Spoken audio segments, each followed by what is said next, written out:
Kamala Harris at Black Church, U.S. isn't as split as it seems. Making her first high-profile foray into the Southern Black Church, California Senator Kamala Harris told a Georgia congregation founded by former freed slaves that the United States remains racked by racism, sexism and other forms of discrimination that flout the nation's core values. But the rising Democratic Party star added that Americans aren't as split as forces of hate and division suggest. "I believe it is time we replace the divide and conquer," she said from the pulpit of First Congregational Church in downtown Atlanta, adding that national unity comes from citizens recognizing their shared priorities while still honoring diversity. A 52-year-old, first-term senator widely mentioned as a potential national candidate, Harris did not mention President Donald Trump in her remarks. Yet her approach highlights a complex political task for Democrats as they try to counter Trump's economic appeals to working-class whites, while honoring their core supporters among non-whites, to rebuild the electoral coalitions that twice elected President Barack Obama. And the choice of venue, a congregation that includes business, civic and political players in Atlanta's Black community, also nods to a Democratic constituency that helped sway the party's last two presidential nominating battles.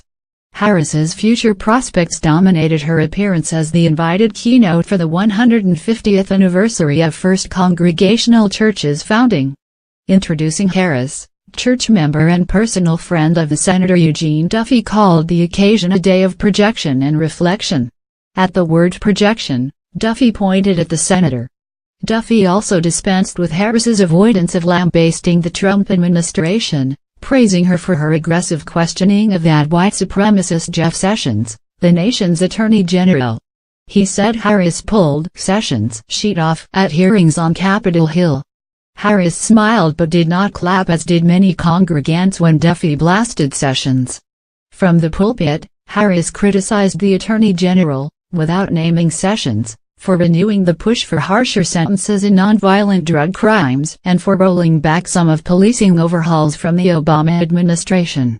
A former local prosecutor and California Attorney General who opposes the death penalty, Harris says she advocates a criminal justice system that honors the concept of redemption.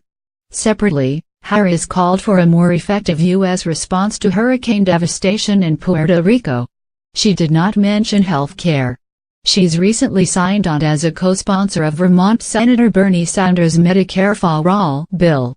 Harris, the daughter of immigrants from Jamaica and India, does not publicly embrace speculation about her 2020 intentions. Her calendar is noticeably devoid of visits to the early nominating states of Iowa, New Hampshire and South Carolina. But she's also met in recent months with key Democratic donors and hired aides who worked for 2016 presidential nominee Hillary Clinton. And her path to the Democratic nomination would certainly run through voters like those she addressed Sunday in Atlanta. Obama in 2008 and Clinton in 2016 each lost the cumulative white vote in Democratic primary states, according to exit polls, but both of the eventual nominees won black voters overwhelmingly, propelling them to key victories in southern states that gave them early delegate leads they never relinquished.